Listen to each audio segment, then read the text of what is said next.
berubah tapi yang dibesarkan oleh orang dalam sehingga mau nggak mau kan kita kena impact gitu. Padahal di situ BPN sangat berperan besar sebenarnya. Betul nggak sih sebetulnya hal itu diberikan kepada perusahaan kelapa sawit atau memang itu juga dari masyarakat?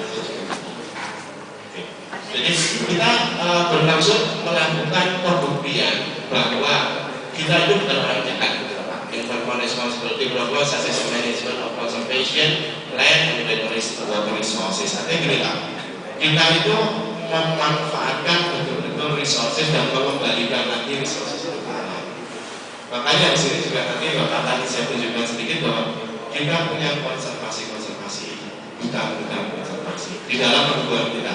Kalau dulu ada yang perkebunan itu cuma 13.000 hektar di satu lokasi. Tapi dari 13.000 hektar itu kita potong sekitar 3.800 untuk hutan konservasi. Karena kenapa bisa begitu? Karena waktu kita datang ke sana, kita lihat bahwa ada pohon-pohon yang harus pohon langka yang harus kita lindungi.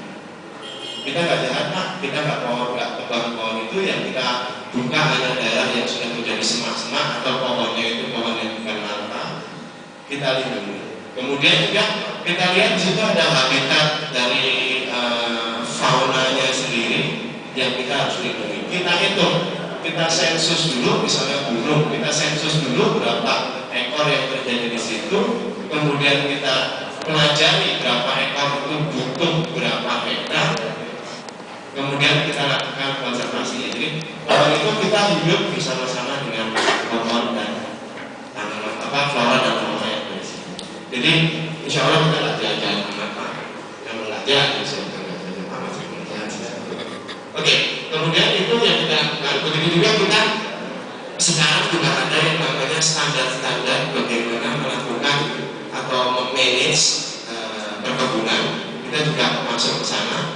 Jadi ada istilahnya ISPO itu Indonesian Sustainable Palm Oil. Dia pemerintah mengatur bagaimana Anda harus melakukan proses pengelolaan dari perkebunan kelapa sawit.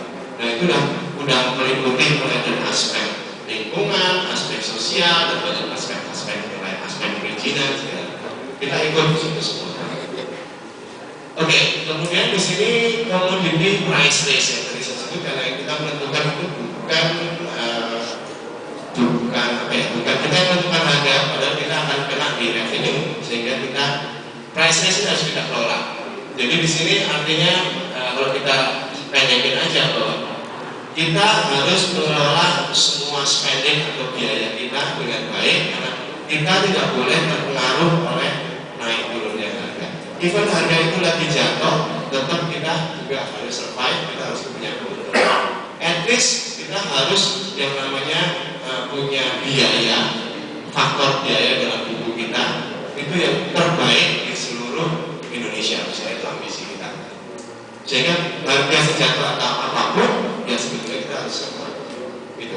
Jadi itu yang kita sebut sebagai commodity price list. Oke. Ini industrinya pada saat itu kita mendapat pengetahuan dari NGO, kita punya kelemahan bahwa harga yang terjadi bukan kita, tapi harga yang berada dalam pasar. Nah nanti adu jantung gimana kita memanage perusahaan dengan terkunci oleh hal-hal yang tadi. Tapi saya sudah bocorin bahwa kita harus punya pos kita. Oke, tantangan apa lagi yang kita punya? Kita sudah masuk ke bisnis challenge sendiri. The fact that company manufacturing Oke, saya masuk ke sini dulu sebelum nanti kita bingung. Oke, ini adalah profile productivity dari pohon secara rata-rata di Astra Lestari. Jadi terkadang saya juga pendidikan saya itu lebih ke saya metalurgi, jadi saya juga orang industri, tapi industrinya bukan industri kelapa sawit. Kalau saya masuk jadi agak butuh, karena sebetulnya industri ini bergantung pada makhluk hidup juga. Jadi profilnya seperti ini. Jadi waktu dia berumur 4 tahun, ini tahun ya, ini tahun umur kita saya bilang.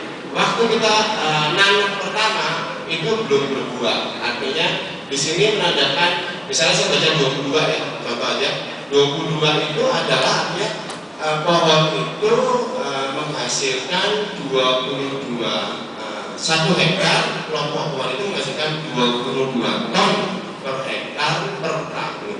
Jadi bisa lihat semakin dewasa umur dari pohon itu semakin produktif, jadi produktivitas per hektarnya semakin naik. Tapi seperti manusia juga, bahwa kalau dia makin tua itu kan makin capek ya Pak ya, kerjanya juga makin turun, artinya produktivitasnya juga makin turun, persis kayak manusia. Dia juga turun Pak, pelan-pelan sampai nanti habis. Jadi biasanya perkebunan kelapa sawit itu melakukan proses replanting untuk tetap menjaga produktivitasnya. Replanting itu artinya setelah mencapai dia itu 25 tahun, misalnya umurnya di mana ini produktifnya sudah turun, produktivitas artinya pengelolaan kita untuk 1 hektar, ongkos yang dikeluarkan sama produksi yang kita bisa ambil dari pohon itu sebanyak 1 hektar tadi sudah nggak match atau sudah rugi. Itu bikin umur 25 sampai 30 tahun itu pohon itu kita potong, kemudian kita tanam yang baru. Jadi kembali lagi siklusnya menjadi seperti ini. Nah, ini merupakan tantangan juga karena kita bekerja dengan makhluk hidup. Makanya tadi saya bilang bahwa sebetulnya negeri ini membutuhkan banyak sekali tenaga ahli, baik untuk prosesingnya dan yang lebih penting lagi adalah waktu kita melakukan replanting atau penanaman kembali, motong yang tua kemudian nanam yang muda, bisa nggak kita mendapatkan bibit yang produktivitasnya jauh lebih tinggi dari yang sekarang. Produktivitas kita ceritain, misalnya buahnya pendek, buahnya banyak sekali. Jadi yang kita butuhkan adalah bagaimana kita bisa memanipulasi genetika sehingga kita bisa menghasilkan pohon yang itu produktif, buahnya banyak dan manennya gampang. Banyak sekali dilakukan di Malaysia. Nanti kita akan lihat bahwa kita juga sudah mulai melakukan. Oke, backgroundnya adalah ini bahwa pohon kelapa sawit seperti manusia menanjak remaja sampai dia seusia bapak-bapak saudara sekalian bisa produktif, kemudian itu seusia saya sampai turun tidak produktif. Oke, di sini tertulis bahwa the fact the company plantation have an average rate of optimal age of production.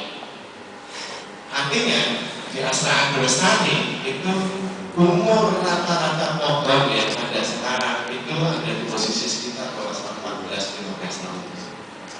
Artinya adalah kita berada di puncak, di peak yang sekarang.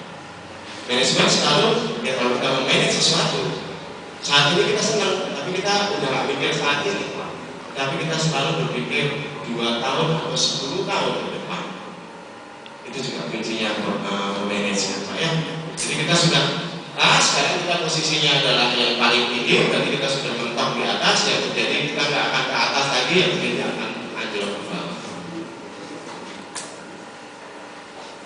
Oke, kemudian kita juga punya yang namanya selain juga umur rata-rata yang sudah mencapai puncak, saya lanjut ke sini dulu. To achieve improved yield and greater cost effective and efficient. Oke, di sini tantangannya adalah dikarenakan pohon kita itu tidak dalam posisi puncak. Kalau kita melakukan replanting atau memotong pohon, itu kan kehilangan produksi banyak sekali. Jadi sekarang argumentasinya nanti akan terjawab di bawah bahwa kita harus melakukan proses industri seperti apa, nanti kita lihat. Kemudian uniqueness of the plantation area science specific. Kita lihat tadi kita beroperasi dari mulai Aceh, Riau, Jambi, Kalimantan Tengah, Kalimantan Timur, Kalimantan Selatan, Sulawesi Barat, Sulawesi Tengah, ya itu posisi yang namanya disebut sebagai unit of the plantation site. Kita bisa tahu bahwa Pulau Jawa sama Sumatera itu sangat subur, Bapak, saudara bisa melihat zaman Belanda dulu perkebunan itu ada di mana? Ya Jawa sama Sumatera. Kenapa bisa begitu? Jawa sama Sumatera itu banyak gunung berapinya kan ya, banyak gunung berapi, ledakan jadi lava jadi tanahnya itu bagus sekali. Kalau saudara sekalian mengunjungi pulau